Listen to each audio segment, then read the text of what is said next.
extended closures. I'm Luann Beninati from Let's Grow Kids, and I want to thank Maria, also from Let's Grow Kids, who's in the background guiding us and supporting us through this webinar. We want to thank you for taking the time to join us during this very strange and unprecedented time to discuss how to continue to support our families and children and to maintain strong connections. I think we're all happy to get to Friday, although it's difficult to tell one day from another in this very strange time. But we, as early childhood educators, really tend to thrive on connection and inspiration from each other. And so we're hoping that this couple of hours will really help to keep us going through this strange time. Just some details. This webinar will be recorded, and we will share the link on the Let's Grow Kids resource page once we get it downloaded and organized. And we'll also share the PowerPoint with you after the presentation in case you want to share some of the resources and information with colleagues. All the attendees are muted except for the panelists who you'll hear from during the next couple of hours. Thank you to those of you who sent us questions ahead of time related to the topic. We were able to incorporate many of the questions into the presentation, but we welcome more questions as they come up as we're talking. So please type them into the Q&A box and we'll try our best to address them. We have Maria and the panel monitoring the box, and we'll try our best to include the questions and comments into the presentation. This is a training that is approved through Northern Lights. We were able to tweak, thanks to Maria and Paula at Let's Grow Kids, we're able to tweak our process a bit in that we will be sending a link to all participants to sign up for professional development credit if you would like it.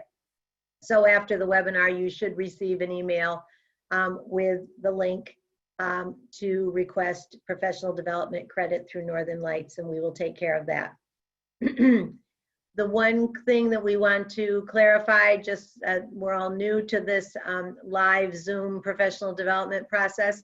You do need to stay on for a significant portion of the full 2 hours for professional development credit. You're welcome to peek in and just stay for a short period of time if you're interested, but if you are looking for professional development credit, attendance for the full 2 hours or close to it will be necessary. I think that's it. The technology, God's willing, we're ready to go. Just to let you know in the background, you know, we're all doing our best with pets and children in the background, and in some cases, some tricky internet access. So we will support each other and get through this, and hope that this presentation runs smoothly, and we have high hopes that it will. So welcome, and we're gonna jump in. So here in Vermont, we're in a unique position that, along with our colleagues who are providing emergency care for essential workers and our colleagues who have chosen to close their programs, we have a number of programs who are not open but are supporting families through remote programming, something that seems so unnatural to early childhood professionals. But as our state policymakers have committed to supporting the early childhood system during this pandemic, and parents are stepping up to continue to pay partial tuition, and our children and their teachers are needing ongoing support, many of us have felt that it's our duty to represent the early childhood field in a professional, innovative, and skilled way. We need inspiration from each other to do that, and that's what this morning is about. Let's Grow Kids is pleased to sponsor this professional development presentation, and we're pleased to present the staff members from the Pine Forest Children's Center and the Robin's Nest Children's Center who early on, excuse me, from the governor's announcement of closures, immediately stepped up to pivot from regular programming with a focus on emergent curriculum and meeting their early learning standards of our state, pivoted quickly to remote programming, including the same standards. You'll meet each panelist as we move through the presentation, but I'd like to start by thanking Beth Workman, co-director of the Robin's Nest Children's Center, and Christina Goodwin, Executive Director of Pine Forest Children's Center, and to hand this presentation over to Christina. Thanks, Luann.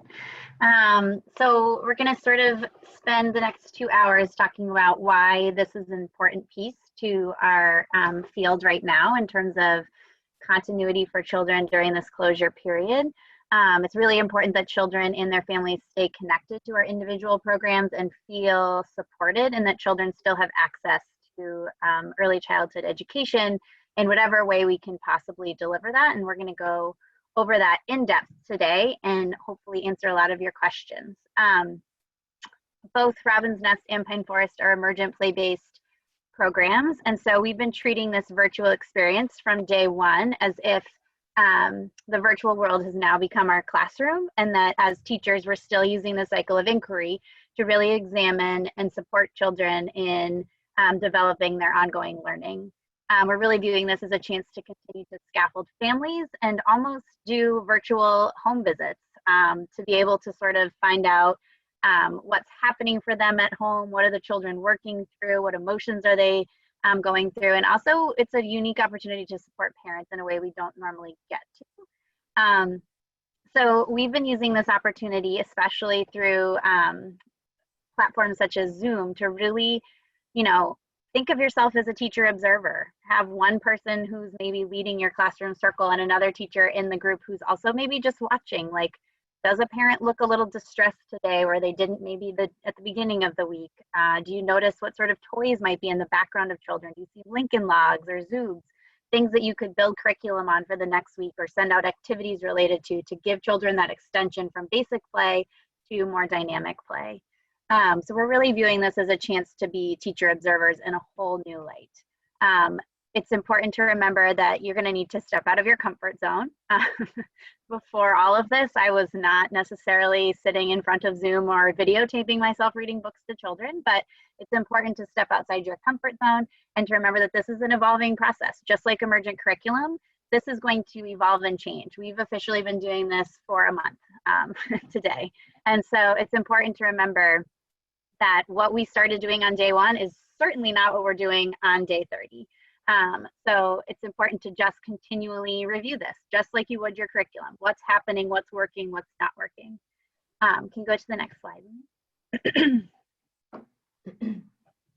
So between Pine Forest Children's Center and Robin's Nest, we've been using a host of different technologies to continue to communicate and relate to our families and children across our programs. And so this is a list of offerings we're going to talk about today. Pine Forest is not using every single one of these, and neither is Robin's Nest. So it's important to remember that when you're looking at this list and listening to the different platforms and technologies you could use, it's important to think about, who are my families? Do they have access to internet easily? Do they even use Facebook or Twitter or Instagram? And trying to pick a menu of choices and options of which you can use to reach them. And then it's important to continually evaluate that. And we're going to talk a little bit about the analytics that some of these programs offer, but it's important to just sort of think about, who are my group? Like, do they read emails in a normal school month? Like in February, were they reading your emails consistently? And then it's important to remember too, like, I had never posted anything on YouTube before this all started. So again, thinking outside your comfort zone, finding ways that children can see your face live and in person, but also if their parents, if they're missing their teachers, could find a cache of resources that could have their children see you in a light. On a professional side of this, it's important to remind yourself and teachers in your programs to use their real names, to use real photos, and to sort of overview your technology policies with your teachers. What are your expectations when they're on Facebook and relating with families? Or what are your expectations when they're emailing families or talking to them through Slack? And it's also important to remember that virtual communication is parents' choice. So like, while Pine Forest teachers are, loving Zoom just as much as the children in terms of interconnectedness, it's also important to remember that some families are not going to be comfortable with you being in their home in that way. They might not feel comfortable with you seeing where they live or seeing what's happening in their home, and that's okay. We have to be respectful that some parents aren't going to want to have that in-person view in their home, but maybe they're accessing your newsletter or finding activities on Facebook. So just some things to take perspective. And to also remember that when using these tools that teachers have a level of privacy too, that they can feel like they don't have to share their whole lives with the children and their families. So with that said, Jessie Couture, who's a preschool teacher at the Robin's Nest, is going to jump in and share some options for YouTube. Thank you very much. I do just want to start by saying I will apologize if my dog starts barking very loudly in the background. She has been known to do that very often. So again, my name is Jessie Couture. I'm one of the preschool teachers at Robin's Nest, and you'll actually meet the other one in a little bit. But I'm going to start by just discussing YouTube a little bit. We have found YouTube to be a great way to get our curriculum to families when it's convenient for them. Really similar to on-demand television that you might have in your home. We're able to use it so that parents and families can access videos at morning, afternoon, night, whenever they have the time to do it. Our Robin's Nest YouTube page has over 100 videos already after a little bit over a month. So we've really dove in and started posting things on YouTube right away.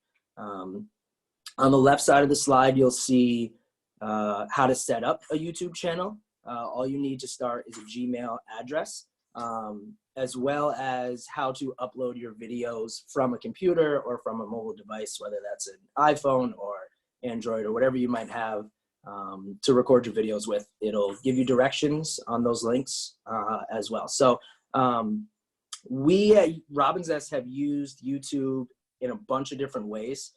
We record short stories, chapters of chapter books, instructional videos, art projects. Like on the right side of the screen, there's a paint and sippy cup project that one of our toddler teachers does regularly, as well as large motor videos and cooking videos. We've done a couple of those as well. And I believe we're gonna watch the video on the far right, our hand washing instructional videos that two of our infant toddler teachers did very early on in this process that we sent out to families, and is a really cool video that they did. Maria, are you able to bring that up?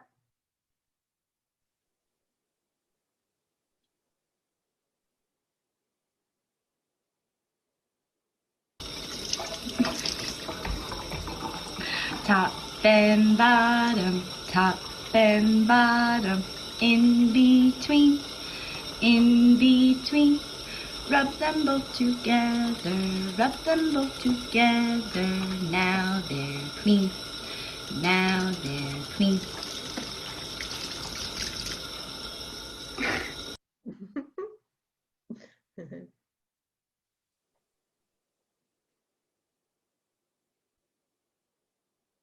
Oops, sorry, wrong one. So that's just one example of how we've used YouTube. You know, there's art projects on an example of our project. There's an example of I'm reading Fancy Nancy. We've really just kind of used it as a way to, you know, kind of record ourselves for the kids and have it available to the families. What's great about YouTube is you can do it in, you know, however you feel comfortable with. Again, if you don't feel comfortable with putting your face on the screen, you can read stories and just have it be the book and have it be your voice in the background, just yourself turning the pages, or you can just dive right in and put your face on there reading stories. We've really done that at Robin's Nest, but not always. And whatever's comfortable for you is just kind of the best way to approach it. YouTube is great because you can, if you're a perfectionist, you might take 5 or 6 or 7 takes like I have reading Peter Pan to get it right. Or you could just do it like you normally would in your classroom and read the story, and if you mess up, you mess up, and have it just kind of come natural to you. But it's for you to decide, and that's kind of what's great about YouTube is you just make it work for you. A couple things to know is that videos can sometimes take a long time to upload. My internet wasn't really working this morning, and a YouTube video that I was trying to upload took almost an hour. So it can take a few minutes or it can take a long time. Just have to be patient. It will eventually upload, as well as giving credit to people who you might borrow from, especially books. When you're reading a story, make sure you're giving credit to the author. What I've been told or what I've read is that, you know, you don't necessarily have to worry about copyright issues, but you have to check and see if the publisher is allowing you to post the videos without, you know, any kind of repercussions. For right now, it looks like during this time period, a lot of publishers are allowing people to post their stuff as long as you're giving them credit on your video, which is important. I'm also taking a class, and I've learned that basically anything Disney is probably should be avoided. They're still taking things down at this time, so just really avoid the mouse. Basically, is what I was told. Yeah, I think that's all I have. Yes, there's a couple questions that we've heard from our the idea of being nervous about doing this and being a perfectionist, and just talk a little bit about diving in, or you know how it gets easier the more you do it. What are your thoughts about that? Yeah, it definitely gets easier the more you do it. I was not very comfortable in the beginning. The first couple of videos, I would take, you know, I mentioned earlier, but 5 or 6 takes to read a story or read a chapter from Peter Pan, which can be a little tongue twistery. But, you know, the more I've done it, the more I've become more comfortable. You know, it's just however you feel you want to do it, really. A lot of, you know, it's a good idea if you don't really want your face out there, you know, just put the book in front of the screen and flip the pages and read it. The other thing is, you know, propping up your camera, you know, just kind of figure out the best way to do it. And, you know, just you can duct tape it to a wall or whatever works for you. So, you know, it's up to you. You decide how you want to do it and make it work for you, really. I was not comfortable at first at all, but I've really, you know, grown to enjoy it for sure. And you can use any device you have? Yeah, you can. I record from my phone or my iPad, but whatever you have available to you seems to work for recording and uploading. It's very easy to upload from a phone. I have an iPhone, and it is really easy to upload from Apple devices. So yeah. Great. A couple questions people have about parents not comfortable with email, and just to let you know, we will get into some non-technology related supports later on in the presentation, but this YouTube selection might be a good option for folks who don't want to be live on a Zoom meeting or via email, but might want access for their children to a video with one of their teachers on it. So, well, we will get more into non-technology connections as well later in the webinar. Up next, we have toddler teacher from Robbins S. Caitlin and preschool teacher Julia from Pine Forest to discuss the uses of Zoom. Thanks, Jesse. So I'm going to start talking, and then I'm going to hand it over to Caitlin. So Zoom is a very new platform to most people, especially in our world of teaching young children. I never thought I'd be Zoom calling 4 and 5-year-olds, but I do it every day. And it's definitely something you need to be patient with. Like Jesse said with YouTube, just the comfortability of it will come in time, and just keeping an open mind and being patient, you'll get comfortable with Zoom in time. For my program, or both our programs, Zoom is allowing teachers to host circle time that they would normally have at school. This could be a full hour, it could be 15 minutes. Small and large group activities, parent check-ins, and staff meetings. It's been absolutely awesome to check in with staff about school stuff, and also just personally how they're doing. We're both very tight-knit communities with our staff and employees, so it's really nice to have that support system as well and see their faces in real time. So typically my program, Pine Forest, will check in with students about twice a week. We have standing times. I go Tuesday, Thursday from 9 to 10, and other people go on different times. So we have a huge Zoom schedule that we keep track of.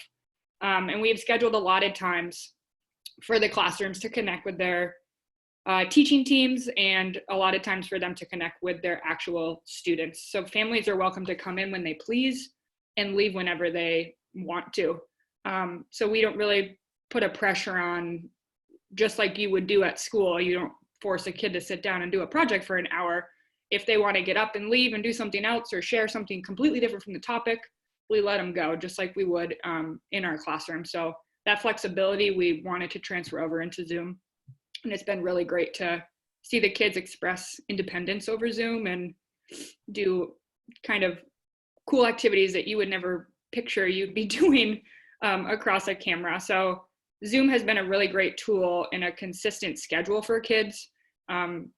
Consistency is a big thing with preschoolers and even younger ones. So to have that consistency that they look forward to Tuesday, Thursdays, they have something to do. We usually send out an email the night before planning, hey, on Tuesday, we're gonna have crazy hair day. So come with your hair super crazy, and we're gonna read a book, and then we're gonna create our own story together afterwards. So just keeping it really light and fluffy and exciting for the kids. We found that theming it really excites the kids to come to the Zoom call, especially for the older ones. Our preschool classroom has been doing a lot of play movement games. I Spy has been one that we really love. So everyone go find something red in your house and bring it back and share with your classmates. Maybe you found the same red thing, or maybe it's something different. And tell me why it's different. Tell me why you chose that. All types of stuff. Go find something soft. Go find something hard. You can do opposites. We have been doing some reading, which is great to connect in real time rather than YouTube. You don't get to see the reactions or have that book conversation with children. So it's been great to do some live reading with kids. We've been doing some art, and actually we did charades, which was awesome, just to see the kids get really expressive and act out animals. It really made my day. And we found out last night, Christina and I were on a Zoom call, that there's lots of cool features that as we use Zoom more, we are slowly realizing. So the more comfortable you get with Zoom, you might find some really cool features. We found that you can break groups once you've had, so if 2 teachers hosted an hour of just playtime with the preschool group and 12 people ended up showing up and you didn't want that many people, you could break off 6 and 6 with 1 teacher in each group. We discovered that yesterday, so that was a really cool thing. Yeah, so the preschool gets really creative with stuff, and Caitlin is going to discuss how Zoom can function for younger age children, and then I will talk a little bit about the slide afterwards. So Caitlin. Thanks, Julia. So hi, I'm Caitlin. I'm one of the toddler teachers at Robin's Nest. And I think this is a really great example of, using these platforms to fit your program. Julia at Pine Forest is using it twice a week for about an hour. At Robin's Nest with the toddlers, I find it's a little bit difficult to keep them doing anything for an hour. So we are doing it every day, but for shorter amounts of time. So we're doing, 15 to 30 minutes or so for half-hour periods. We're doing circle time every day at 9:15, 3 days a week. Those other 2 days we're filling with story hour. We're keeping it the same time every day that we would even be doing it at Robin's Nest to, keep that consistency and schedule that we know are really important for young children. And we've gotten a lot of feedback from parents that consistency, having something to sign on to every day at the same time every morning, has been really helpful and something that the children are really looking forward to every morning. So Bryn is going to talk a little bit later about a feedback form that she put out. Some of the responses we got back from that were that parents were wanting more live time. So in addition to circle time every morning, we are also doing 3 days a week an unstructured Zoom activity, so to speak, something that actually one of our kindergarten alumni named a play date. So we've been referring to them as play dates 3 days a week, which has been really nice. The thing about Zoom is that you can really have more of those intimate connections and conversations with children that I think we're all really missing out on, right? I mean, Robin's Nest and Pine Forest, like we've said, we're emergent play-based programs, like I'm sure a lot of yours are also. And we're missing our leaders here. The kiddos are really guide what we do, the curriculum that we develop. It's all based off of their needs and their interests, and that part is missing right now. But Zoom has been a really great way to still, tune into that. Like Christina mentioned before, our job as observers is not over. It may be a little bit more difficult right now, but we still need to be tuning into the things that our children are interested in and wanting to learn and talk about. And Zoom is really providing us that opportunity for that feedback that we need to develop meaningful curriculum that's based off of their needs and interests. And that's something that we all know how to do, something that we love doing, and it's just a matter of reframing how to do it. Is it ideal? Absolutely not. I am dying for a toddler hug. I've said it many times before that we have the best job in the world, and I know very few that you get greeted with a hug every day when you walk in the door. And I think we're all really missing that connection and that intimacy with our children. But that being said, Zoom is the best we've got right now, and I think it's been really helpful in that missing piece. I'm curious if I could ask the two of you before you jump into the specifics on the slide. I think a lot about knowing both programs are based on emergent curriculum coming from the children, and that both programs have early learning partnerships, so that you have the whole issue of making sure that your curriculum covers certain areas. You've touched on that you're doing it. Can you give some examples of how that's worked for you?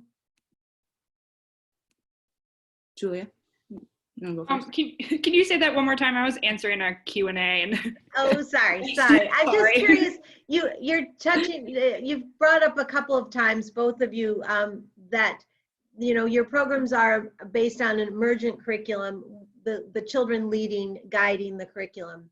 And then I'm also conscious of the fact that you both have early learning partnerships, and so guided by the early learning standards for our state. And how are you able to, I've heard you talk offline, so I know you're doing it. What are some examples of you pulling from children and guiding the learning in ways that address both those issues? I think Christina said it at the beginning of the presentation, but really being cognizant of what the kids are doing in Zoom calls, what's in their background, what they're sharing. We've learned a lot from kids we have the structure of like a theme day, but then once we're on Zoom, they have the independence to share and do whatever they want. And most of the time it ends up as one kid running around with their laptop and showing us all these cool things. So the next Zoom call will say, ooh, well, they really want to get out and move and show us their house and show us their room and show us all these cool toys. Maybe we should do a share next Zoom call. And really talking to the kids and saying, do you guys want to read a book today? Or kind of working with your co-teacher. My co-teacher and I, every single Monday and Wednesday, plan for Tuesday, Thursday morning Zoom call and just kind of spice it up each time, keep it fresh. Just really thinking about how your kids are in the classroom, in your individual group. We know that our group needs to get things spiced up, but really likes that consistency of a schedule. So maintaining that through Zoom has been, I think, beneficial to the kids. And I think also being so mindful of your age group. I mean, when I'm on Zoom, I'm on with 1 to 3 year olds. So staying still really isn't an option. So knowing that you need to plan some activities to be moving around and capturing their attention. What I also wanted to mention, just a few tips when using Zoom, we cannot stress the mute function enough. That has been helpful. You would think it would hinder participation, but it actually has been really helpful in gaining participation with children if they're hearing one voice, as opposed to, we all know what the chaos of 10 plus toddlers sound like. So to be able to mute everybody and ask children questions individually kind of gets that more one-on-one attention, and to also keep groups small. The fact that Julia mentioned that she and Christina found out that you can split groups, that's been really helpful when we do the unstructured Zoom activities. You know, it's kind of an ebb and flow. Some days we'll have 3 children, and then the other day at our stuffy picnic we had like 12, and that would have been a good thing to know for that day. Yeah, definitely. I think with Zoom, if you'll see on our screen, there's some tutorials and tips you can click down below. There's a link page in the PowerPoint later that you can access that as well. So the 7 Zoom meeting tips are just really cool tips, like the break into groups. There's a whiteboard feature, talks about how muting, and it's just great tips that I didn't even know. And then everything you need to know about Zoom is another one that just basically lays down every function that you would think of, just kind of the basics. And then the last one is using Zoom for preschool. So some ideas like charades and I Spy and riddles and stuff like that. So it's been really great to look at those resources, and don't be afraid to get on. And the Zoom website itself breaks down lots. I just added in the Q&A, someone asked about how to break in, and I added a little YouTube video about how you would do that. People were worried about privacy with Zoom. They've actually, if you have not updated your Zoom, you should update your Zoom and update those frequently. There were some Zoom bombs happening of people kind of crashing Zoom calls. That has not happened to us, but that is definitely something, if you're the host, you need to be aware of, to exit out very quickly and make sure that someone's not being inappropriate on your Zoom call. Like I said, Zoom calls are not really mandatory, just like on demand. I mean, YouTube, Jesse kind of has an on-demand system. You want to come and look at those YouTubes whenever you want to, or if you don't feel that YouTube's great for your family, then don't use YouTube. Just having lots of options to pick from is really great, and cannot stress this enough. Patience, patience, patience with Zoom. You'll get there. And like I said, the Zoom website is super, super helpful. So refer to that as well. Also, I've found for the families who don't tune in on that morning for the live, I've been recording most of our, at least of our circle times and whatnot, that I can later post somewhere else or send out in an email. And that's been really helpful for some of the younger ones. I was speaking to a family who has about a 1.5-year-old, and they were saying he mostly likes to grab whatever they're using and scream at the camera. So they've been watching the recordings as opposed to signing on to the live Zoom, because he does enjoy seeing everybody's faces, and he can kind of interact in that way as opposed to being live. Oh, that's a great idea. Yeah. Oh, and I am now going to hand it off to Caitlin, who is going to talk about Slack. Hello again, everyone. So Slack, before I even break down Slack, I'm going to acknowledge that it looks very intimidating. It's a new platform that we're all not familiar with, or at least most of us weren't. When this all started, that's when I first started using Slack. I wasn't using it before. I promised you that I wouldn't be up here talking about how user-friendly I felt it was if I didn't think that a majority of you could use it to effectively communicate with families in your program. Our use for it came out of, when our online learning journey started. I was putting a lot out there to parents, sending a lot of emails throughout the day, and it just seemed to be getting overwhelming rather quickly. So I kind of turned it over to them, and I said I would love if we could find one platform that we could work off of, that was more thread-based, that felt like more of a conversation, as opposed to me sending emails out into the abyss and not knowing if anybody was reading them or seeing them or doing anything with them. So several families got back to me and told me about Slack.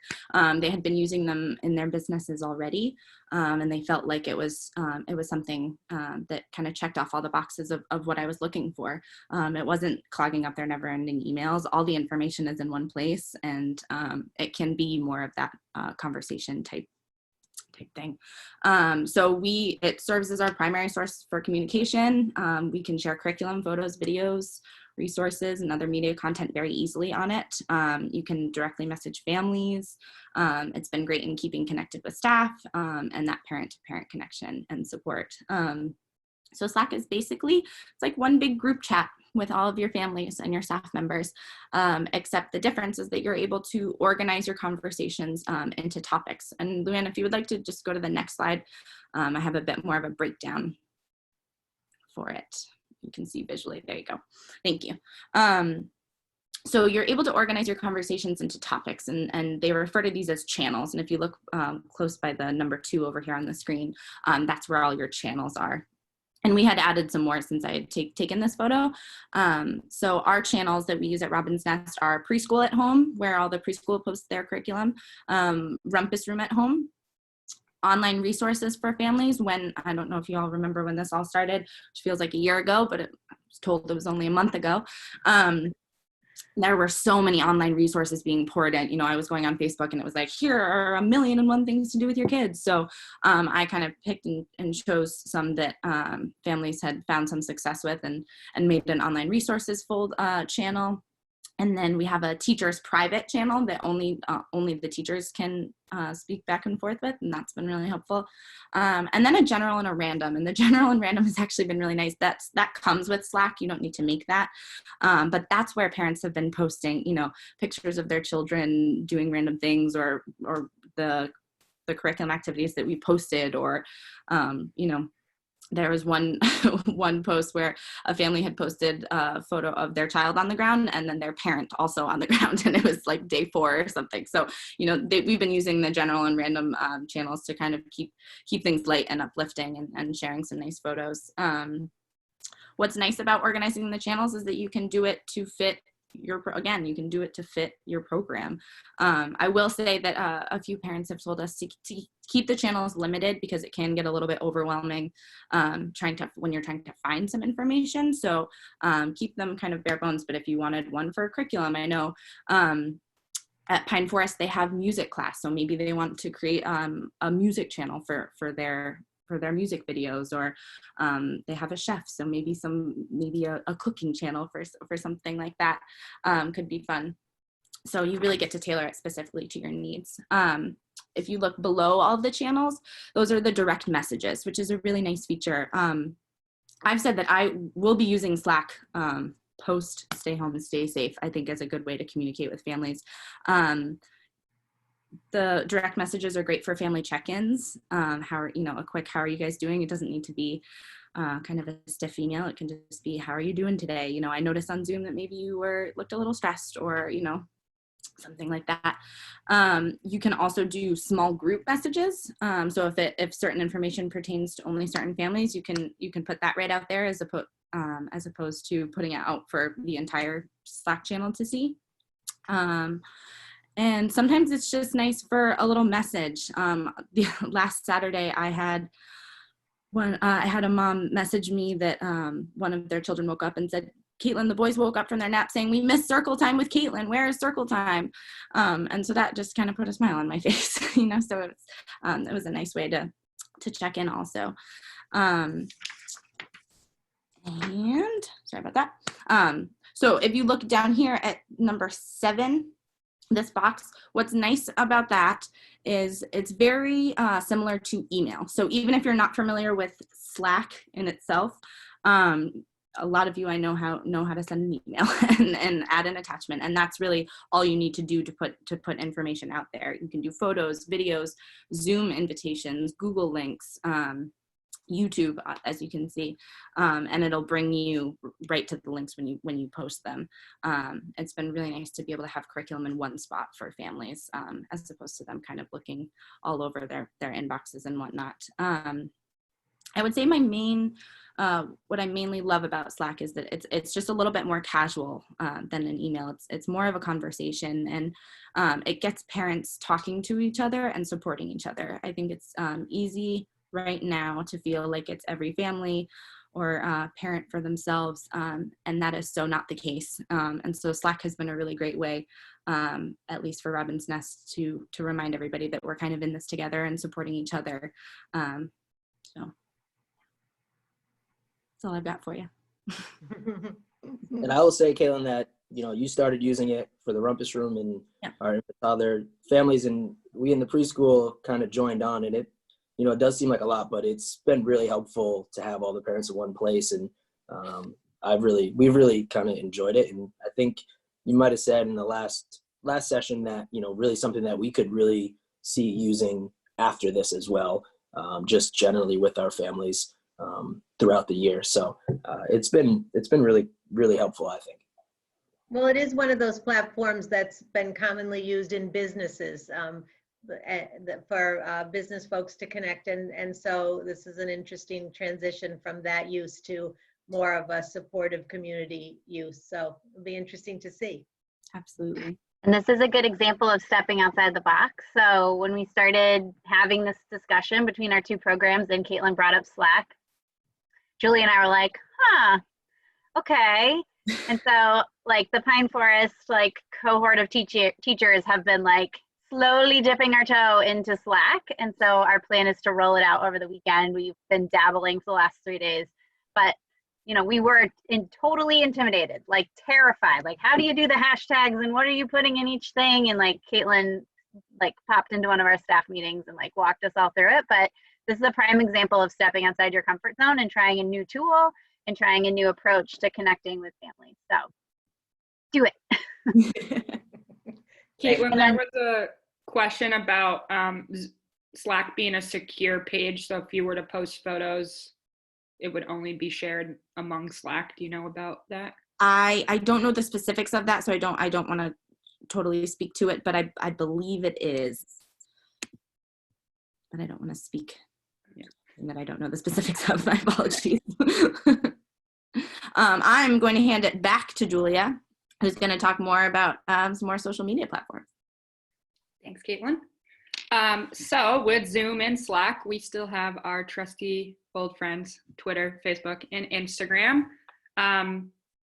Mostly for our two programs, Facebook has kind of served as the primary between those three.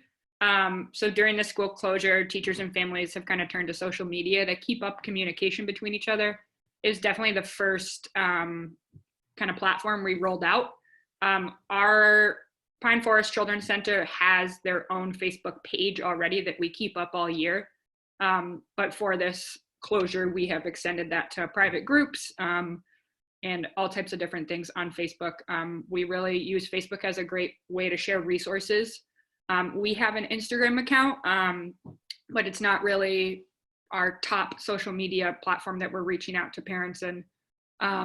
So we post there occasionally, but not a lot. And we do not have a Twitter, but Twitter's pretty similar to Slack. I think Slack's definitely a better option for preschool and school teachers and children. But if you wanted to get on Twitter, you could do that as well. So throughout this little presentation here, I'm going to talk about mostly Facebook and how to use that and connect with your parents. So on Facebook, you can create private groups while using your own account, or you can create pages. So Luann, if you go to the next page, I'll talk a little bit more about that. So this has been a really great parent resource and a really great way to connect with our staff. So if you see on the top left, we have a private group. This has been really employee oriented. Parents are not in this group, children are not connected to this group. So it's a great way for sharing curriculum and overall just a morale booster. We have a very funny group of educators at our school who like lots of humor. So our page is filled with funny videos and funny memes and stuff, but we still add curriculum and share ideas and kind of talk about things we're going through. So if you can see on the left, there's a discussion tab in your private group settings where you can post everything. And then there's events. So if you wanted to schedule an event for maybe during this closure, I think you could probably add a Zoom link there. But I think in terms of privacy with Zoom, you should probably just keep that to emailing. But for the future, you could host events in there. If you're doing a paint and sip night with your coworkers, you could host it there and make sure people are RSVPing or something like that. You can also share units, curriculum. There's a unit tab, there's a video tab, there's a photo tab. So this is kind of just a private group. You do not need to make a separate Facebook account for this. You can use it with your own Facebook account and it will be private. So what you're saying in that group will not be shared onto your own Facebook wall. it will just stay in that group. And then we have a page that we have all year. We've had it for a couple years now. So it's very family oriented. It's another resource for parents to go in and grab something. Maybe they are super busy today and all they can do is watch a YouTube video. So it's posted there and they're able to grab it. It's really great for sharing curriculum, great ideas. There's lots of birth to 5 and teaching 2 and 3-year-olds, lots of Facebook groups out there that we're able to share onto this and give parents more of a organized page to look at that's dedicated to just education rather than kind of floofing through your Facebook page and having to pick out advertisements and all that, which can be really annoying. So I think that a really important tool or I guess idea to bring to this is that this can go past your closure. This can be a great way to have a community online. If we were to have another closure down the line, or we were to have school vacations or something happens, parents and families can still stay connected to their community at their school. So it's been really great to have that as a resource all year. And I would be really cognizant of when you're picking your names for Twitter, Instagram, Facebook. They should all be the same name. So for Pine Forest Children's Center, we use PFCC a lot. So if you were to Google PFCC or Pine Forest Children's Center, hopefully all those things would pop up right on the Google page. So it's a great marketing tool. Facebook also gives analytics. So we're able to look at who's logging on and who's actually using this. So we can see if it's beneficial or not beneficial. And if it's not working, we still use it as a resource. Maybe 5 parents are looking at it, and that's great. That's a great resource for them. So we just keep going. Like Christina said, we're not using all of these platforms, but we do kind of sprinkle in a little bit with the platforms. After school programs, this would be a really great way to connect to your families. Obviously, you're in a district, so you're not all from one school. So connecting families in a private group or a page and posting, hey, I made protein bites today in the kitchen. Come check out a video of me making protein bites. It's just a really great resource that most people are comfortable with. And if you're not comfortable with Zoom or Slack, you can check out Facebook or Instagram, or if you're feeling like you want to take on a new adventure, I recommend doing that as well. But just having that spread across using many different platforms, I think is really great resource for your community, especially during this closure. I love the idea of using analytics, both from a marketing perspective, but also from a tweaking what you're doing, really staying connected to the needs of your families and your colleagues, the staff, to tweak and really keep adjusting as to what works and what doesn't. That's great. Okay, I am going to throw it back to Christina, the Executive Director of Pine Forest. Thanks, Julia. So this has been my saving grace. This is the online newsletters have kept me as a director and a teacher motivated. It's been my jam. It's been a great way to compile all of the great ideas and projects and things that our teachers were doing every day at Pine Forest into one cohesive space to share with families. We're sending newsletters every single day, including Saturday. We take a break on Sunday. But it's been a great way to outreach to families, and families have been really receptive to this mode of communication. In a minute, we'll show you an example, but it kind of compiles data into one streamed newsletter versus an email that can just sort of be easy to glaze over.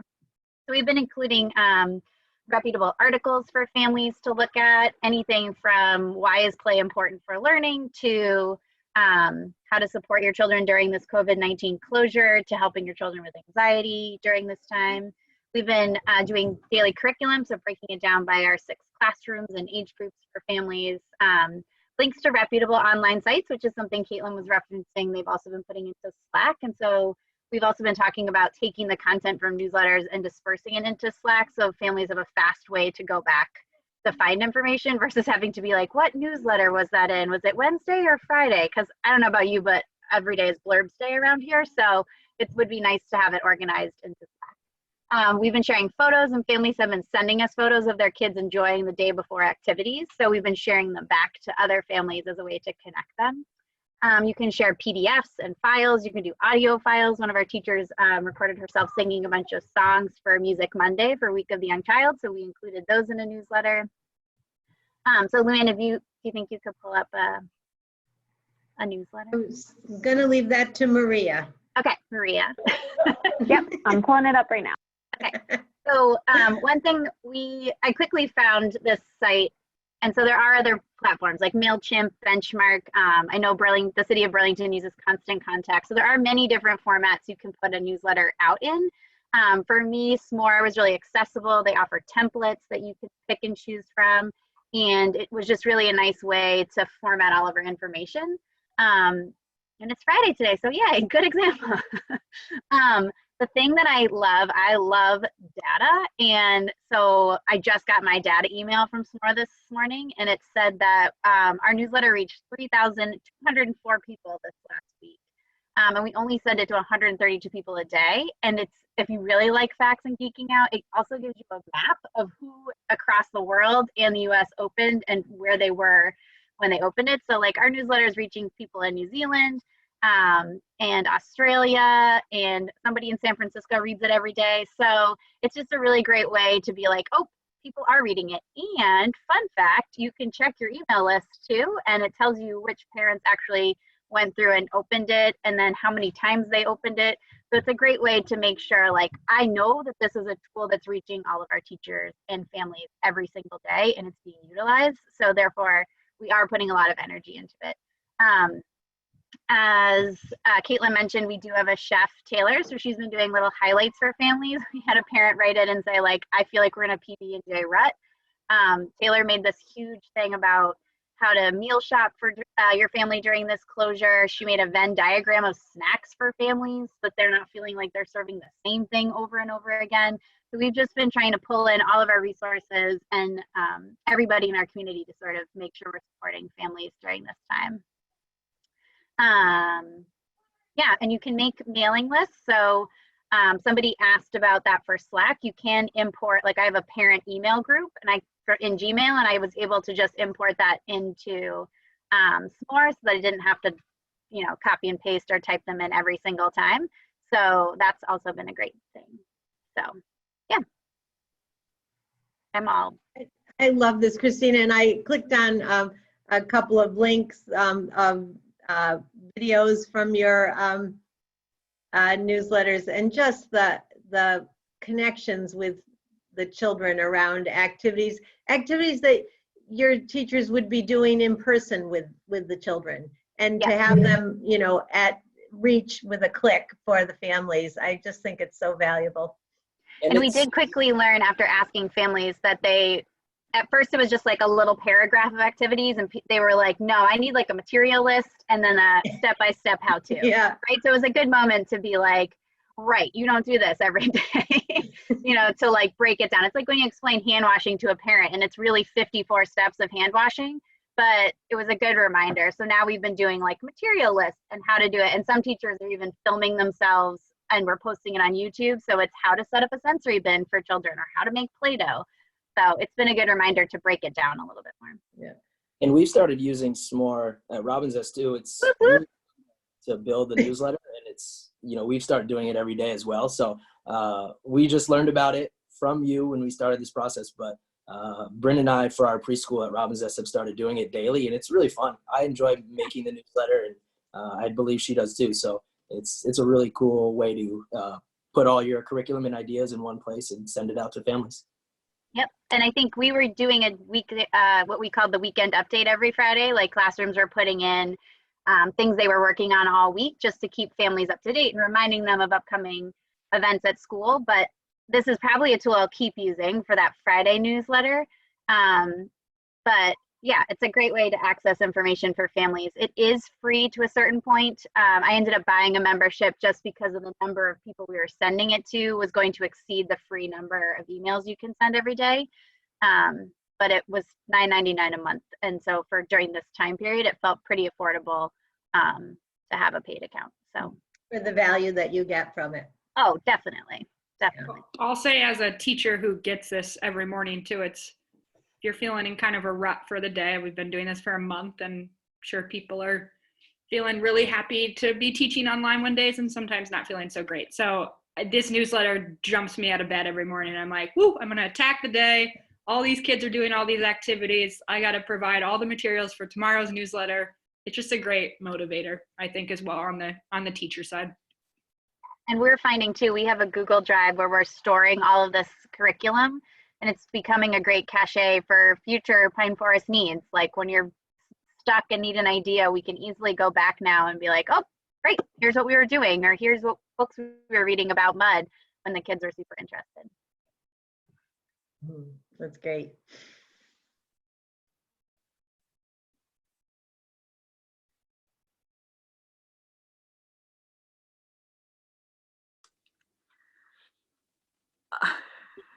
Oh, sorry, I forgot.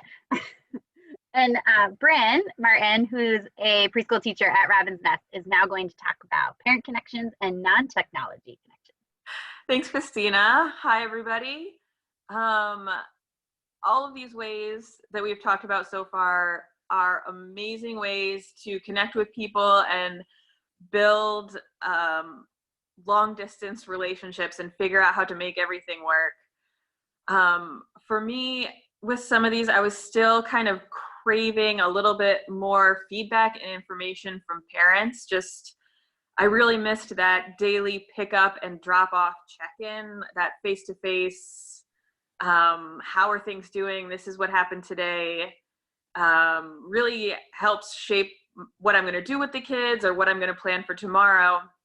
So here are just a couple of extra ways to stay in contact, and some of them are really low tech, like having office hours where you say, I'm going to be next to my phone and next to my computer during this time. Please get in contact with me and let me know what's going on.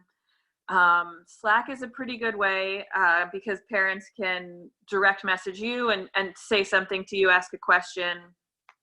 One of the ways that I used that was really, really helpful was Google Forms.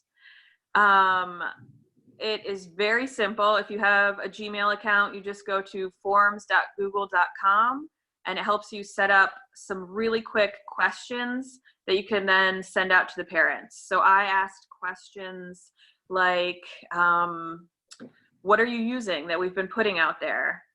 What aren't you using? What are your nap times these days, so we know how to plan the live platforms?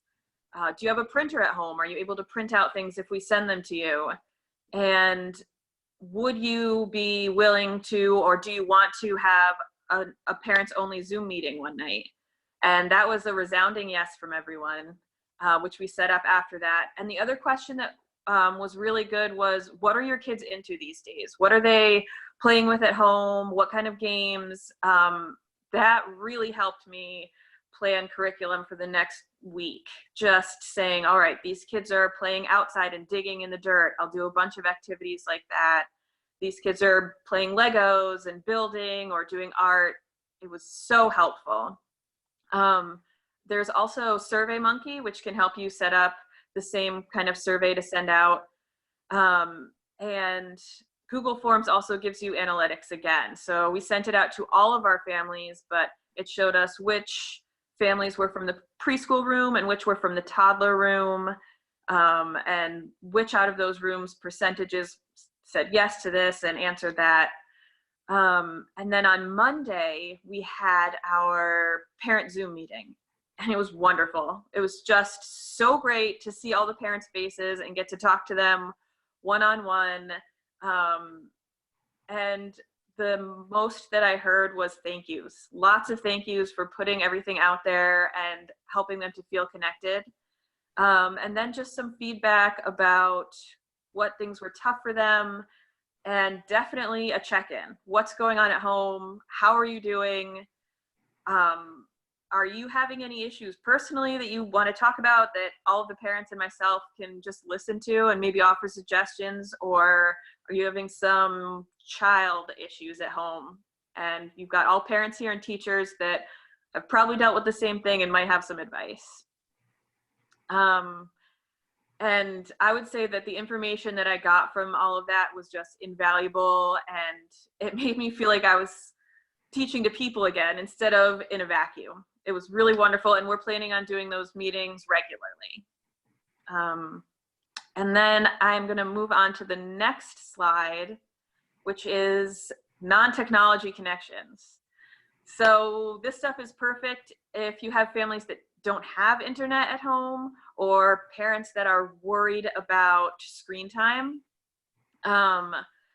So this is some stuff to keep kids away from the computer. And a couple of the things that are on there when we get back to the slide was, if you saw it, there's a picture of a car in the middle, and it was decorated. There we go. It was decorated. That is one of our co-director's cars. I just sent out an email to all the families, got connected to all of them, and said, we are going to plan a teacher parade. If you want to be on our parade route, let us know. And we had about a 4-hour parade, which was a little bit longer than I thought it was going to be, but so many families responded. And we drove by everybody's house and honked and waved. And it was so good to see faces and just let the kids know that we're still here, you know. And I also used that as an opportunity to drop off art supplies to families or living supplies to families that were in need. So in the emails, I just said, if there's anything you need, let us know and we can help you with that. And it was wonderful. We also have done a supply pickup. So just at our center, I said, today during this time, you can come pick up some art supplies or anything else you need, just let us know and we'll put it out there for you. So those are two great ways to kind of see everybody without seeing everybody, let them know you're there. On the left-hand side of the screen, you can see. Before you go on, the other piece of this that I so enjoyed watching was during this parade on your Slack channel, parents were tracking you and letting the next parent know, oh, they just passed my house, they're on their way to North Street, and you know, so there were photographs from the parents were posting and directions in real time when to expect Robbins Nest Teacher Parade to go by their house. And so the whole connection between the, you know, you teachers being out there in, you know, directly connecting with the families, and the families taking the connection to the technology usage was just great. So yes, it was cool, especially because the parade did end up taking 4 hours. Some families were wondering if we were going to come at all, so that Slack came in really handy there. And then on the left side, we've got that red robin, which our toddler teachers sent out right when we stopped having classes. They sent out letters to everybody, which is so much fun to get, especially in a time when you're stuck at home. Letters are wonderful. And all the kids got to cut out and color in those robins. And then the toddler teachers had a week of activities around putting those robins somewhere, hiding them throughout your house and taking pictures. And it was just a really great resource. And other letters are great too. Just sending out letters with other activities or check-ins, setting up pen pals. One of the other panelists was saying that they still remember their pen pal from when they were a child. So these kind of things can actually, you know, instill memories that the children will have forever, because mail is pretty special. And you can even do some curriculum around it. You know, this is what an address is. This is where the address goes on the letter, and using stamps and mail carriers and how it all works. And then on it strikes me that this is a great way. One of the questions earlier was, what about parents who don't want to connect using email or technology? And a letter in the mail, it might be a way to reach out to some of those families. Definitely.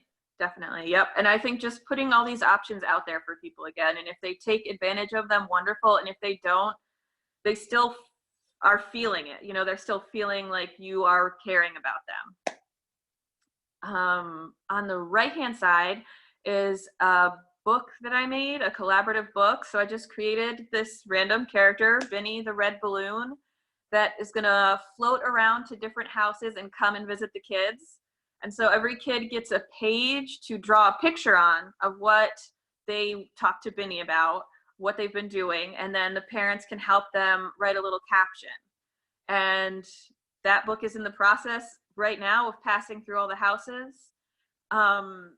I did say when I sent it out that if anybody is nervous about passing something from house to house, first of all, they didn't have to be on it. It was a voluntary sign up, obviously, but also they could just take it and put it away for 2 days. They could just put it on top of their fridge, leave it for 2 days, and then open it, because there's no time constraint on it. Send it along at your leisure.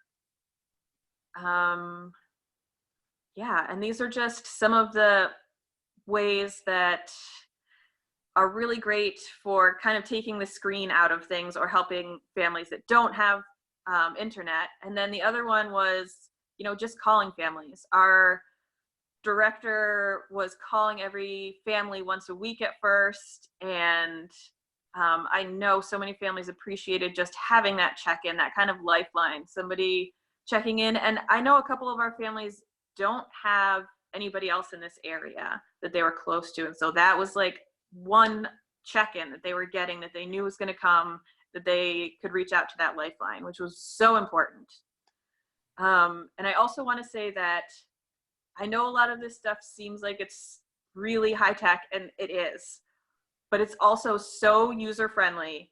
And I would like to say, like I said in the last one, that I don't have a cell phone. I have a corded landline, and none of this was in my wheelhouse prior to this, and I have picked it up. So it seems intimidating, but really just jump in, and you can do it. You can do it. That's great. Thank you, Brenda. And I was hoping you would show your phone, because that's always a highlight for the rest of us. When we did this on Wednesday, someone put in the chat box that in terms of your idea of putting things outside the program for people to pick up, one of the participants on Wednesday was putting out peat pots and seeds and dirt, and so families could come and pick up a planting activity, and then the plan would be for them to bring their little plant back to the childcare program when this is over and plant it in their garden. And I thought that was a great one of these as well. Definitely. I just talked to some parents about that recently after I heard that. On the last one, I was like, I'm going to do some planting stuff, and I'm going to have everybody bring a plant back from this when we do get back, and we'll put it in the garden at school, which I thought was such a wonderful idea. That's great. All right. I'm going to pass it off to Beth, the co-director at Robin's Nest.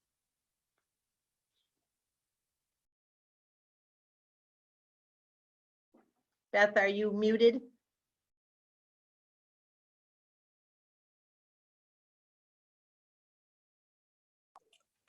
There, you got me now? Yep. There we go. You know, we're all learning this new technology as we go along. Happy Week of the Young Child. You've been presented with a lot of technology just now, and I'm going to reiterate, please try not to feel overwhelmed by it. We all are learning as we go along here. You're going to find what works for you and your center, depending on the size of your center or program, the age of children that you're working with, and your personal style. When we started out, as Bryn said, we went to the post office, got stamps and envelopes, and mailed out those little robins for children to color. We knew that we'd be emailing some activities to send to families. And we started our YouTube channel, creating our first welcome video while we were still all together. I sort of now, a month later, I look at that, some nostalgia. And, you know, as we've gone along, we've added, we've adjusted, we've streamlined. Again, this is the second time that we've offered this training. And on Wednesday, I was taking notes, and just today I was, you know, still taking notes and learning things from these great folks on the about technologies and the changes that we're learning about as we go along. So, you know, it's just that time to, you know, there's not a lot of planning time. If you know, somebody said that we were going to be taking our program online, I would have said, okay, well, maybe we could do that in a year's time. But we, just took the leap, and, you sort of rise to the occasion. And I have been incredibly impressed with the way that the staff has risen to this challenge of providing online content to families and getting activities into the hands of children, using many of these different technologies, and as Bryn spoke about, the non-technology options. And again, we talk about the comfort level, and this is a good time to step out of your comfort zone and just remember that children are not so judgmental. They've proven that at every circle time when we sing our hearts out, and they smile along, and they never complain. So I'm always impressed about children's ability to just honor what we're offering them. Really what they're looking for is to see familiar faces and to hear our voices. So that's offering a lot if we can do that. Often we talk about rhythm and routines with young children, and while we can't control what's happening at home, we can offer a schedule that is similar to our programs. We can send that off to families, and in that schedule it might include Zoom circle times, or if you have story time in the afternoon, you might make sure that you have a fresh story on YouTube so that children can tune in at that time, to keep to a regular routine. I think a little bit like us, families can feel a little overwhelmed with all of the content that's being offered. So as we spoke about the newsletters, that's a really good way to get families to get all of that information in one place to families, so that they don't feel overwhelmed with numerous emails, and they can just go down the list of activities by just opening up one email or clicking on the curriculum Slack channel. So that's a good tip, is to just have it all in one place. And one of the ways that we found out that parents were feeling overwhelmed by the numerous emails was by offering a Zoom parent meeting. And I know teachers have already spoken about that a little bit. And I did, and I still have been making phone calls to families regularly to check in. I think it's important to have opportunities for families to have someone reach out to them, because I think sometimes when folks are in need, they are less apt to reach out to us. But when we reach out to them, I've been finding that they really do have questions, they do have needs. So I've been trying to be the person to email or make a phone call or get in touch with families, especially those who we don't see regularly at a parent meeting on Zoom or during that Zoom circle time. Where are these folks, and why are we not seeing them? So I'm checking in on those people. Can I ask, sorry to interrupt, but given that, because I know that's one of the things people have asked about. So between the technology connections and the staff parade and then your phone calls, do you feel that you've been able to connect with all families that attend your program in one way or the other? Yes, and I'm a little nerdy, so I keep a tally of who I'm seeing and sort of their status at the time. So yeah, I am. And there are some people who say that they, they're fine, we're doing our own thing with, I have school age children, and we're kind of doing a classroom right now in our basement, for example. And, it seems like they don't need us that much. They're not looking for much from us, but I'm still checking in to just make sure that, they're still let them know that they're still on our radar and that we still care about them and that sort of thing. Yeah, great, thank you. Mm-hmm. And so, so you want to check in with families somewhat regularly. And the other really important group to check in with are your coworkers, the other staff and teachers that you work with. If you're a home provider, I really encourage you to check in with other home providers. And it sounds like, Luann, you were talking about there's a resource for home providers. Could you speak about that for just a moment? Well, the Early Childhood Networks, formerly called Starting Points Networks, every region has an Early Childhood Network, and some of the networks have done an amazing job sort of doing similar to what you folks have done within your programs, with connecting with network members around supporting the teachers and also resources to connect with families. So it's a different way of doing it, but each region has an Early Childhood Network, or Starting Points Network you might be more familiar with. And if anyone is looking to connect with their Early Childhood Network and does not know, who to contact, email me at luann@letsgrowkids.org, and we can hook you up with the leader. Thank you.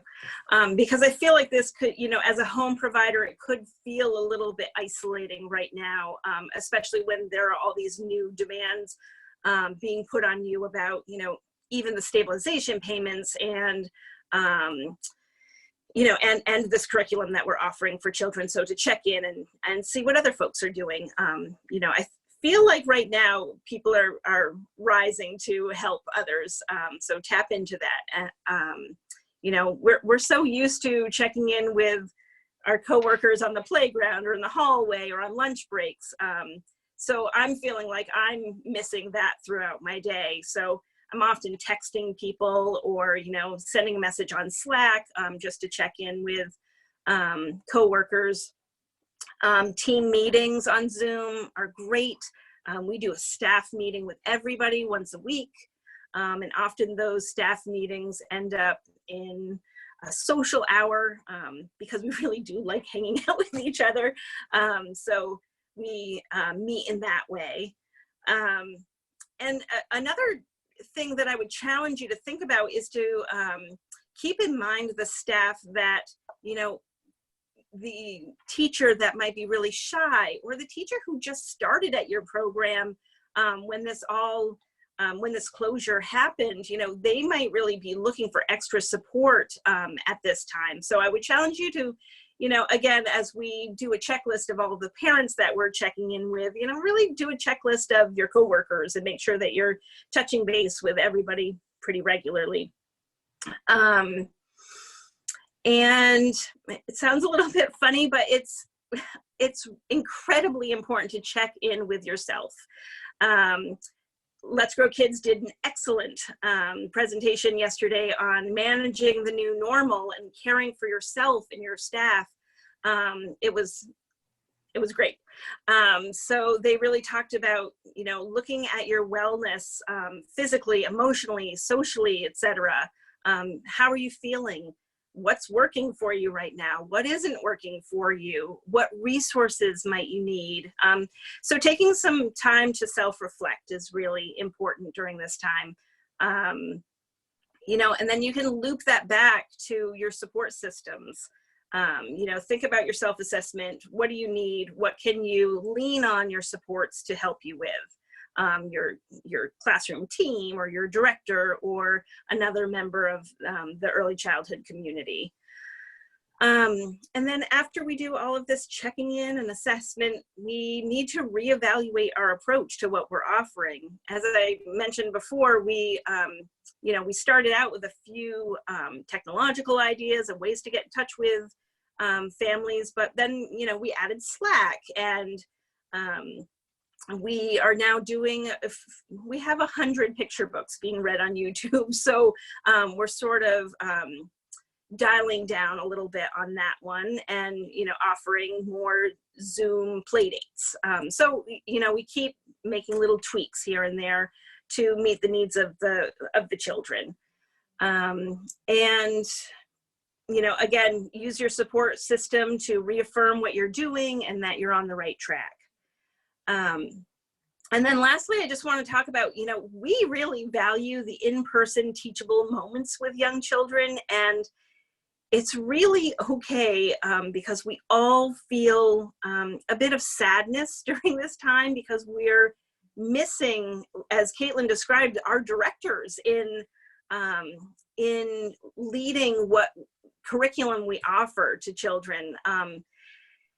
And for me, and my mantra has just been that this will end. There is going to be a point when we are ready to receive those kids back into our centers and our programs. And, you know, we're offering the best that we possibly can. And in order to do that, it's important to take care of ourselves. So I'm a big proponent of creating a routine and a schedule with children and with myself. And I believe that it's important to schedule a little bit of white space in your calendar, sometime that is just for you, where there might not be anything planned, you know, and you might wind up filling that space in the moment with what you need at that time. So if it's reading a book or doing a facial, which I'm really feeling, especially when I do these Zoom calls, taking a walk, or, you know, doing a little baking, something that you truly enjoy, is really important at this time. And those of you who know me know that Fred Rogers is a real hero of mine, Mr. Rogers. And he has a quote that I think really resonates with this time right now. So I'd just like to share it with you right now. Some days, doing the best we can may still fall short of what we would like to be able to do. But life isn't perfect on any front. And doing what we can with what we have is the most we should expect of ourselves or anyone else. Thanks. Thanks, Beth.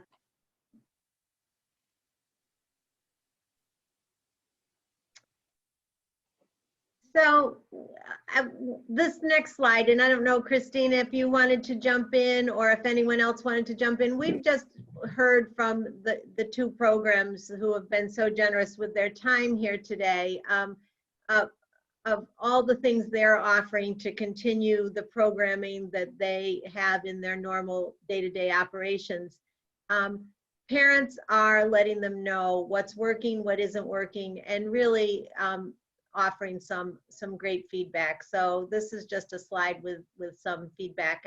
And as we've been going along, I know that people have been answering questions in the Q&A, but I'm going to turn to the full panel and ask, are there questions that have come up in a theme that we should talk about a bit here, or thoughts you've had as we've gone through the slides as we before we move on to the next couple of slides? I think there was one question from Sarah. I mean, I'll speak for Pine Forest. She asked, what are you doing about families that have dropped out of your program because of financial reasons? Are you still providing content for those families, being it's not the kids' fault? And yes, Pine Forest is committed to keeping our community together. You're right, it's not, you know, it's not anybody's fault really. And so we're trying to keep our community together. So if families are unenrolling for financial reasons, we're still inviting those children to partake in all of our offerings, because we, you know, it's for their best interest to keep them connected and engaged and learning during this time and supported, because this is gonna be a really stressful time for everybody. Well, and I think I was processing that myself at, you know, what the requirement is to unenroll, and then what it means in terms of you folks offering this remote support. And the remote support you're offering is going out to anyone, including Christina, you mentioned you have people in, I think it was New Zealand, looking at the newsletter. And so to me, that it seems as though that's within the letter of what was required, that you're offering this support out to the, you know, to your community and those who are connected to it. And so I do feel like, and again, this is, we're all sort of new to this and making it up, but it is different, that it is separate from unenrollment from the program. And I don't, you know, again, this is just sort of sorting this out as we go along. Yeah, I mean, it aligns with our mission and values at Pine Forest to support all children in learning. So whether they're still paying tuition or not, there's still children in Vermont who need support and learning now. opportunity. Well, and you know, people, your former children are attending your circle times if their siblings are still there. I mean, it just seems like a connection that is within the understanding of the policy. Anything else that comes to mind in terms of parents and feedback and ideas or Q&A questions that maybe would make sense to be talked about a bit? I received a text message from a parent the other day that I didn't get a chance to put up there, but I thought it was nice because it spoke to, there was kind of this empathy and knowing that we're not getting that connection back that we really want. And so I did just want to share that. It says, thanks for everything you are doing for all of the kids. I'm sure it is tough not getting to witness firsthand all the positive stuff coming out of it all. It is certainly a bright spot in our kids' day and something that they continue to joy in. And so I just think that speaks to, you know, our families knowing that, you know, this is hard for us too.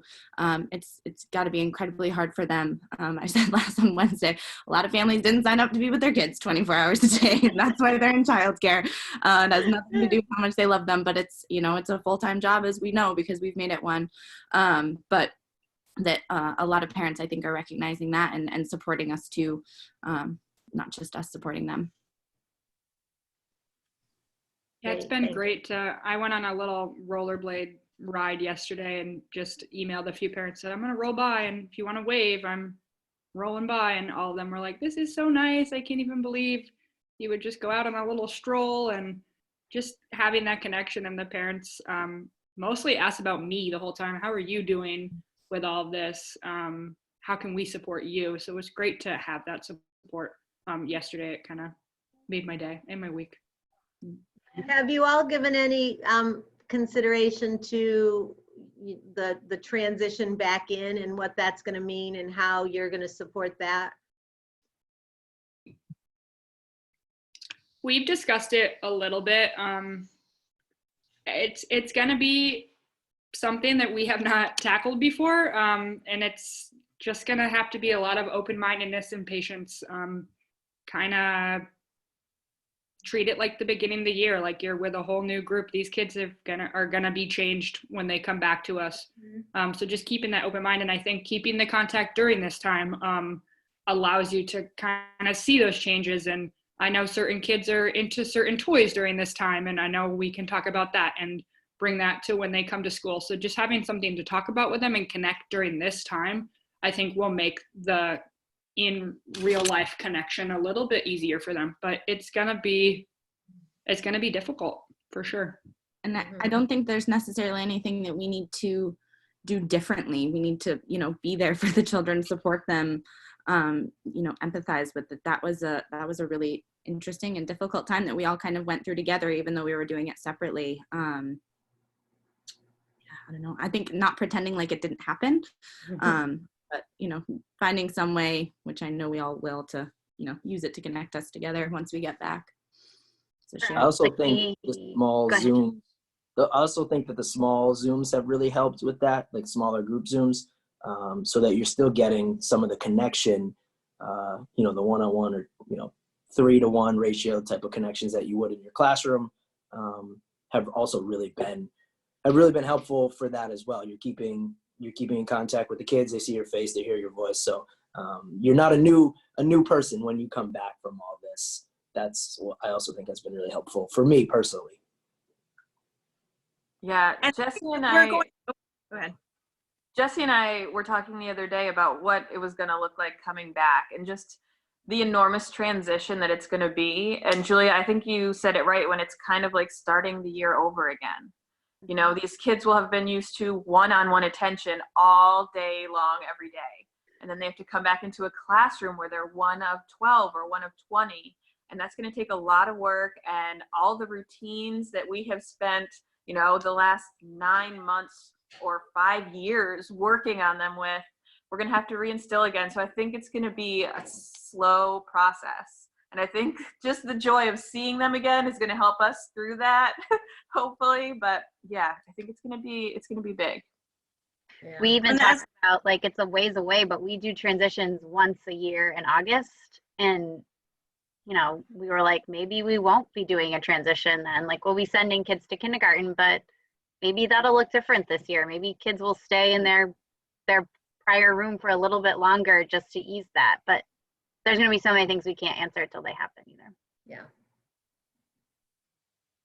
I think playing the what if game can be really dangerous, and just being in the present moment will help everyone through. Well, and also recognizing that, you know, all children are going to transition differently into this. Just like the beginning of the year, you know, we've had some children who have taken, you know, 3 months or so to be comfortable and have a smooth drop off or pick up at the nest, and where some kids, you know, are going to jump right back in and be okay in a couple days, and really just, you know, paying attention to the needs and specifics of our children.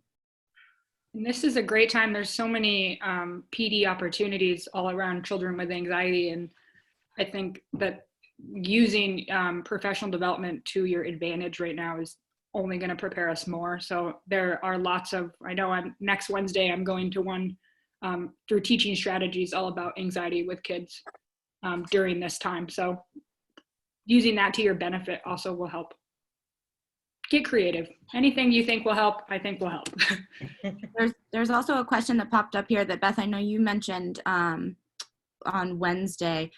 Denise Ruthier was saying, you know, saying that we're all very lucky to have each other to explore all these different platforms. And as a home provider, it's been tough for her beginning to manage and connecting with parents. And I believe, Beth, you said maybe trying to connect with other home providers to see how they're doing, you know, kind of trying to create your own little community of teachers.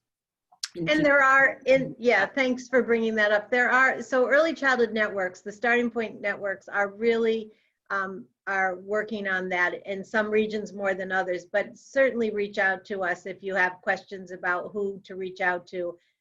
In various regions of the state, there are directors group, there are home provider only groups, there are groups that have a mix of center-based and home providers. And so there are groups that are meeting virtually and supporting each other. So if you are feeling in a position of not knowing who to reach out to, please email me, Luann at letsgrowkids.org, and we'll hook you up to a network leader that can help you with that. Beth, were you going to add something too? Oh, no, I was going to talk about, again, the professional development opportunities, and we'll be looking into some specifically with our staff, talking about mental health and the stresses that have been going on in families. You know, what does that look like when, you know, one of your parents or both of your parents have lost a job, and, you know, that's going to just weigh on the household. You know, so things really have changed. And I think Caitlin spoke to it, that, you know, we really need to acknowledge that this was different and hard, and, you know, don't deny any of that. And we might be coming back with masks on. So, you know, that's something to think about with young children. And, you know, we might be able to do some transitions before we go into back into classrooms, to help children make that transition a little bit easier when we get back. Yeah, that's a good point. Christina, did you want to talk a little bit about this slide? Yeah, so I think you probably have gotten the point that for teachers at Pine Forest and Robin's Nest, this has been a really meaningful process for all of us, for our teaching hearts, and keeping us all focused, grounded, and, to be honest, doing things has been really helpful for our own mental well-being. It's important to remember that there are stages of grief that come along with moments like this related to a pandemic or a trauma. And so it's important to remember when you find yourself unfocused or unmotivated, that it's okay, that, you know, this is impossible to work a 40-hour week virtually all the time, and that it's important to take time for yourself, as Beth was saying, and to, you know, really use this time to develop who you are as a teacher. How often are early childhood educators given a chance to take oodles of professional development hours, to create mass caches of curriculum that they can have at their disposal for the future? So really thinking of this in a positive light, like, what can I do right now to come back when we are able to reopen as a better teacher, as a better human, for the kids and their families in our communities. So Pine Forest has been really diving into professional development, exploring things that teachers are interested in. We actually, to cut costs, shared services, the website has a membership to the, I'm going to mess up the whole, I can know the acronym is CCEI, and it's if you buy a membership for your staff, it ends up being $25 a person, and they get a whole year of endless online training. So I would recommend it if you're looking to curb costs for your program, but there's also plenty of PD opportunities out there, as we were talking about. So we've been doing a lot of professional development, curriculum development, but then I've been asking teachers to take time for themselves. You know, I baked bread for the first time from scratch yesterday. I've never done it before, and it was a very proud moment. I did a lot of cool stuff as an early educator and director yesterday, but like that was the highlight. So taking time to learn a new recipe, try a new exercise, go for a huge walk with your dog or your cat. I don't know. Can you walk a cat? Finish a book that you have on your bedside table. I have about 7 that I need to finish. And just be, like, hang out with your kids, you know, stop reading emails on the weekend, just be. And then we have some teachers who are like, I am 3 credits shy of an associate's degree or a bachelor's degree. You know, we've been finding ways that they can accumulate some PD time into actual credit hours, so they could finish that degree. Like, what a good, satisfying feeling to like come out of this with like a degree of some sort. Like, there's lots of possibilities. And spend time with your family, whether it's on FaceTime or your real life children who are running around behind you during Zoom calls. Spend time with them. You know, like, when are we ever going to get this time to really just be trapped in our homes together and hopefully safe and healthy than right now? So rather than thinking about all the negative points that this whole pandemic is bringing, it's important to focus on what the positives are in this moment. And I would challenge you all to every night at the end of the day, write down 3 positive items that happened for you that day. Sometimes it's as simple as I have a roof over my head, I have food in the fridge, and I have a puppy to snuggle with.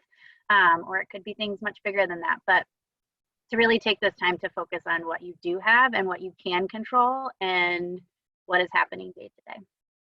Those are great points. And my sense from this conversation over the last couple of hours is just what you folks are offering is that connection that early childhood educators really thrive on, which is the, you know, pushing each other, supporting each other, making each other laugh, connecting, and you know, the whole inspiration that I think we get from working with young children.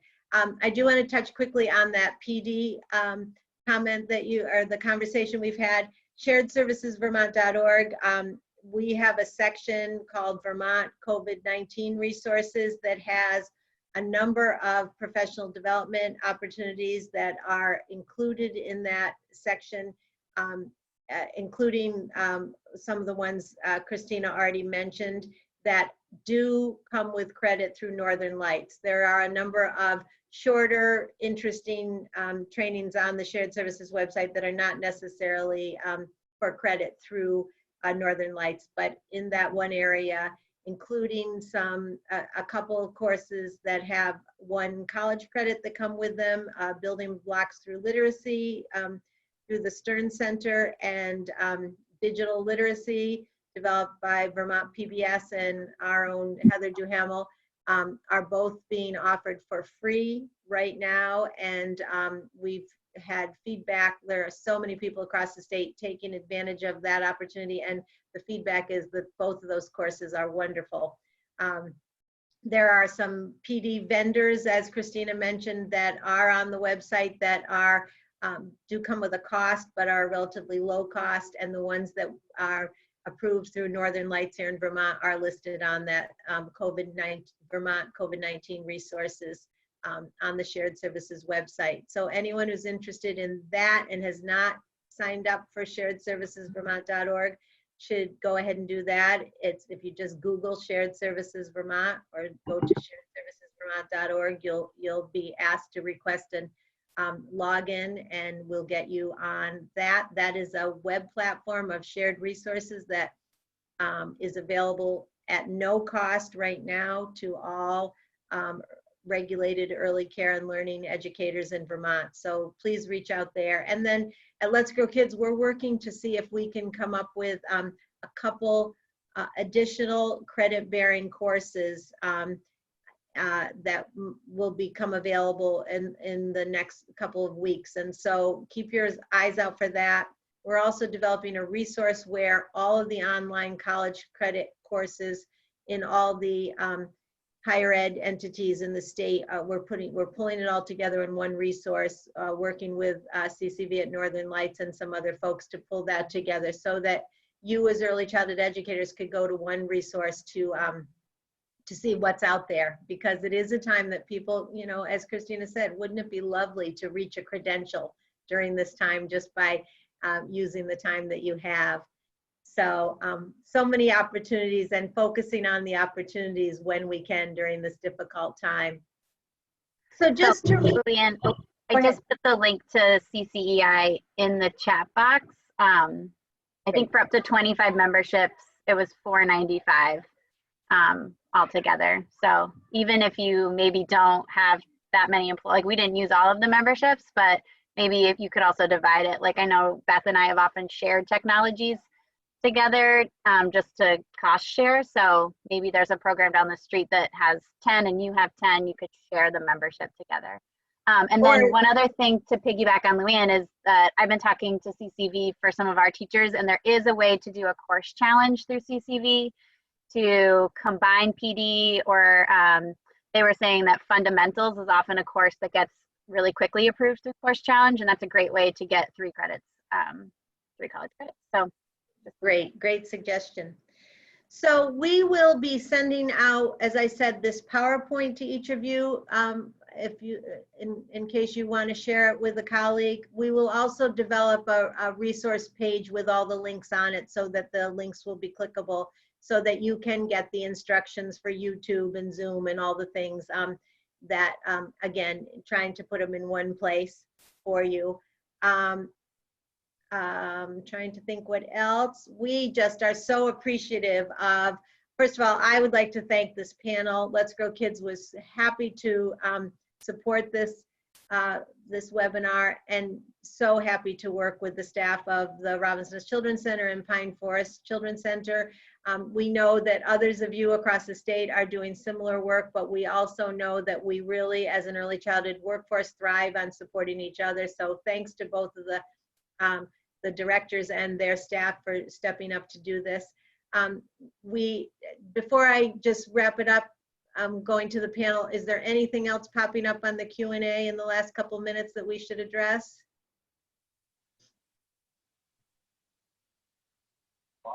We just remind people again where this will be after. I think there was. We'll post the link to the recorded webinar on the resource page on the Let's Grow Kids website, and we will send each of you a copy of the PowerPoint, so you'll have the PowerPoint. Maria, did you catch something that you wanted to share? Yeah, I was just, if you just let people know too, in that email, we'll have a way for people to enter in their BFIS number to get PD. Yes, as we mentioned at the beginning of the webinar, what we're doing, and as I mentioned before, we're learning as we go along too, that to simplify you all receiving Northern Lights credit for this, we will be sending you a link to a form to fill out where you will put your name and your BFIS account number, and that will help us in getting your information to Northern Lights to be entered into your BFIS account for credit, and it will simplify it. So look for some communications from us around all these pieces over the next, it'll take us a while. We are so excited that we have talked to over, I think about 300 or so of you in the last couple of days. So we're really hoping that the staff members that were on this webinar were able to demonstrate how helping each other, encouraging each other, laughing at and with each other has helped them get through this, and we hope it was helpful to inspire you all. Please reach out to us. If anyone wants information about anything that was said on here or a question, you can reach out to me, Luann at letsgrowkids.org, and I'll connect you to any of the folks on the panel, or try to answer your questions. And we wanted to end with our friend Megan at Reach for the Stars childcare program in Essex Junction, Vermont, had this idea for this poster that you're seeing on the screen. And she worked with a friend of hers who's a graphic artist to develop this beautiful who's behind the essential workers as they're out doing what all of us need them to do during this difficult time. So we love this. She's asked us to share it. We would like to suggest that you share it. And we want to thank you. As we're talking these last 2 hours, I've been watching snow squalls go by outside my window. So it's been really nice to have this really uplifting, positive webinar during challenging times with challenging weather here in Vermont. But we want to thank you all for your participation over the last couple of hours. Let us know if you have questions. The information you get will also have a link with some asking for your feedback about this webinar, any questions or suggestions you have. Thank you. We hope you have a nice day and a nice weekend. Bye, everybody. Thank you. Goodbye.